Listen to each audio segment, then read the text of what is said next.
Hello, everyone, and welcome to another movie review. I am happy that you can join me today. If you are new to this channel, welcome. Click the subscribe button below for future notifications and updates.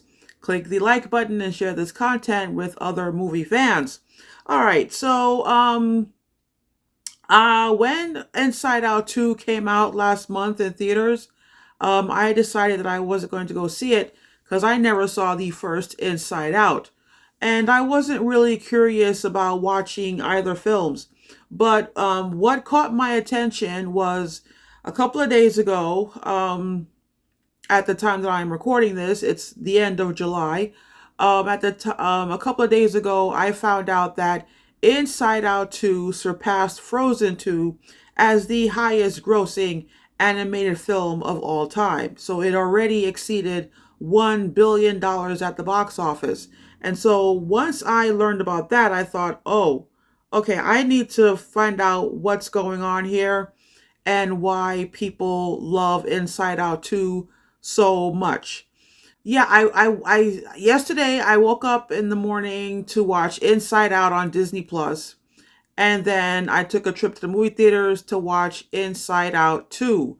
Uh I was I was not expecting Inside Out to make me cry, and then I went to see Inside Out 2, and Inside Out 2 also made me cry. So it's like, damn, I'm catching feelings here that I was not expecting to feel. But but anyway, since Inside Out 2 has been out in theaters now for 6 weeks, do let me know in the comment box below if you saw it, what you thought of it. But anyway, just a recap for those of you who did not see Inside Out and Inside Out 2. The first Inside Out follows an 11-year-old girl named Riley who lives in Minnesota. And you're following what's going on in her mind, specifically what's going on in headquarters. And so the five main emotions that we're following is joy, played by Amy Fuller, sadness, played by Phyllis Smith, fear, anger, and disgust. So in the first Inside Out movie, um, Riley moved to San Francisco with her parents, and so that that led to a lot of the emotional turmoil that's going on inside her mind. At the same time, you're also following joy and sadness on their little adventure inside her mind as well. And one of the things that I really loved about Inside Out was Bing Bong, which is Riley's imaginary friend. And so I found it to be quite charming to see joy, sadness, and Bing Bong interacting with each other. But at the end of the story, I actually cried because it's a very touching story. And so when I walked into the theater to watch Inside Out 2, I kind of understood what was going on and, where the story is going to pick up. So for Inside Out 2, Riley is now 13. She is officially a teenager. And so what's going on in headquarters inside her brain are a few new emotions popping up, and the team is trying to adapt to these new emotions that Riley has. And so the new emotions that that the team at the headquarters is learning about is anxiety, played by Maya Hawke, envy, played by Ayo Edebiri, embarrassment, played by Paul Hauser, and ennui, aka boredom, played by Adele Exarchopoulos. So you have these new emotions, and joy, sadness, fear, anger, and disgust have to all learn how to get along with each other up in headquarters. And This is a lot of fun to watch. One of my favorite scenes in Inside Out 2 is when Joy and Sadness visits Mount Crushmore, where they find out the number of boys that Riley has a crush on, and the way they present Mount Crushmore is absolutely hilarious. That's probably my favorite scene in the entire movie. But what made me cry at the end was how anxiety was portrayed. And I was not expecting this movie to appeal to adults as much as it appeals to kids. I thought it was just a movie for kids. But there is something that grown-ups can get out of it. And I was really surprised as to how they were able to create that kind of story that appeals to both children and adults. Anxiety is portrayed as a cute, crazy looking character. But even though anxiety ends up being the antagonist of the story, you realize at the end that anxiety has its purposes. It's not the bad guy we all thought anxiety is. And so the reason why it touched me personally, um, during the COVID pandemic, I was working at a city local government job. I was working at a welfare office. The experience of working through the beginning of the pandemic, um, it taught me some harsh lessons about who I was working for. And so I felt like I was working for a government that did not care about its employees, did not care about the health of its employees.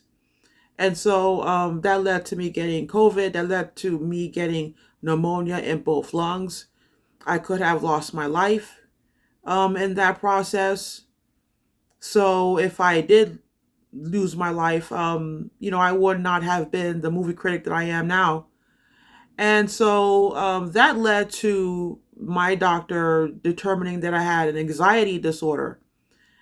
And so my anxiety problem that I had during the pandemic was something that I never had before. I was always a worrier, but um, it was always under control. Um, during the first 40 years of my life. And so to have your doctor tell you, well, you have an anxiety disorder, it's like, oh shit, what do I do now? And so it wasn't until I finally decided to quit the job that over time my anxiety kind of subsided to the point where I was able to manage my anxiety again. And so, if I did not have the anxiety disorder, I would have continued working longer at the job than I should have, because the job was no longer mentally and physically healthy for me. So, it seems as though that anxiety is like a defense mechanism. And what's interesting is that in the movie, joy and sadness did not at first understood how to get along with anxiety, but fear was able to get along with anxiety right away. There's a point in the film where Riley gets an anxiety attack, and I had those a couple of times. And it wasn't until I had anxiety attacks on the job that made me realize that I cannot work at this office anymore. I had to quit. So that's what led me to quitting my government job, the anxiety attacks that I had. Um, but the way it was portrayed in the film was absolutely powerful. and meaningful. And I think that's why a lot of people responded positively to it Inside Out too. And it's such a great film. Um,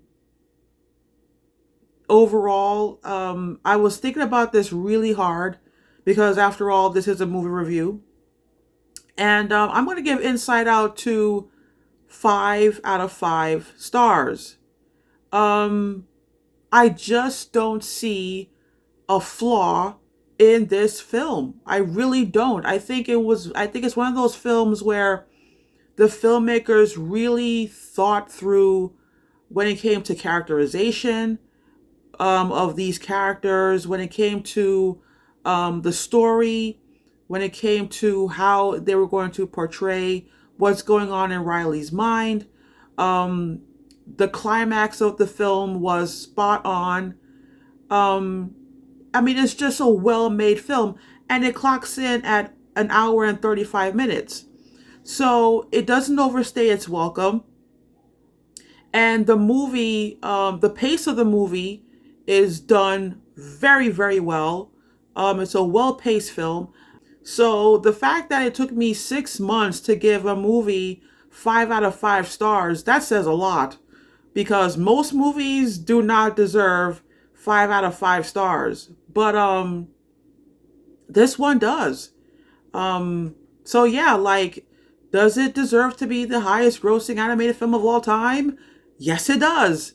And something tells me that it will definitely get an Oscar nomination next January.